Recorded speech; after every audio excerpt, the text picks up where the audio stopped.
অনেকে বোধহয় জানেন না যে ভৈরবের সাথে আমার একটা ভালো কানেকশন আছে। আমার বেড়ে ওঠার পিছনে ভৈরবের একটা সম্পর্ক আছে আর কি। তো আজ যে ঘটনাটা ঘটছে ভৈরব জংশনে যে ঘটনাটা ঘটছে, এটা আসলে কাঙ্ক্ষিত না। আর যতটুকু আমি তথ্য নিয়ে জানলাম, বিষয়টা হয়েছে যে ভৈরবেরা গত 3 দিন যাবৎ আন্দোলন করতেছে।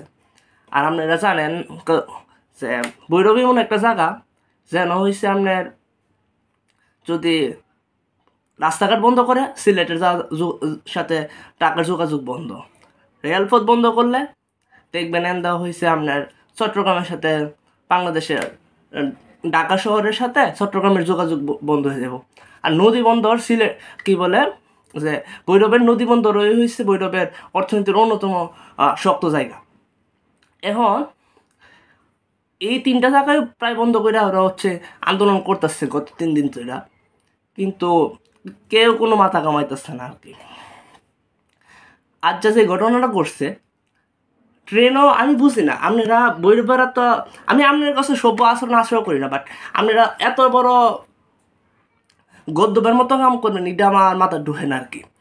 যে এইটা কইরা আপনি নিজেদের হচ্ছে আন্দোলন মূল কথা হয়েছে আপনি নিজের নষ্ট করছেন, নিজের ছবিটা নষ্ট করছেন সবার সামনে।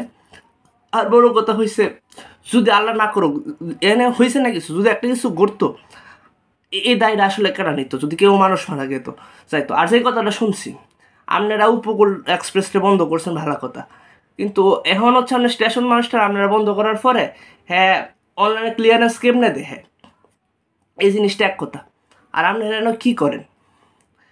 আর বড় কথা হয়েছে আপনারা তো নেতা ফেতার অভাব নাই, আপনারা অর্থনীতি নিয়ন্ত্রণ করেন, আপনারা ব্যবসা বাণিজ্য তো আপনারা ভালোই হাত আছে, আপনারা জায়গা মতো কাম করেন না, আপনারা সরকারের লগে কথা কইন।